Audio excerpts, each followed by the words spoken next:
To solve this question, we'll be using one rule which says that when two triangles are similar, their corresponding sides are proportional. So as we can see, it is given in the question, triangle PBA and QAC are each similar to triangle ABC, and we need to find the length of PQ. So I'll be using triangle PBA similar to triangle ABC. This symbol is for similarity. I hope you know this. Now, since these two triangles are similar, we can apply this rule. According to this rule, PB over AB is equals to BA over BC is equals to PA over AC. Correct. Similarly, it is given to us that triangle QAC is similar to triangle ABC. Now, the way I found out proportionality of sides for these two triangles will be finding proportionality of sides for these two triangles as well. So, what we will get? We will get QA over AB is equals to AC over BC is equals to QC over AC.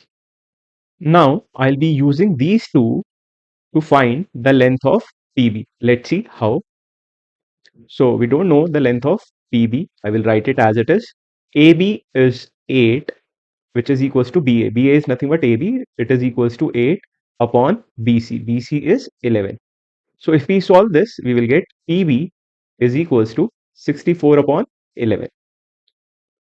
Similarly, from this information, I will take these two to find the length of QC. So AC is 6 upon BC, BC is 11, which is equals to QC upon AC, AC is 6. So QC will turn out to be 36 upon 11. Now we got the length of PB and QC. What we need to find out? We need to find the length of PQ. Now let's see how we can find PQ. PQ is nothing but BC minus PB minus QC. So what is the length of BC? BC is 11, PB is 64 by 11, and QC is 36 upon 11. Solving this further, we will get 11 minus 100 upon 11. Now, if we solve this further, we will get 121 minus 100 upon 11. So our final answer, PQ, will be 21 upon 11. This will be our final answer. PQ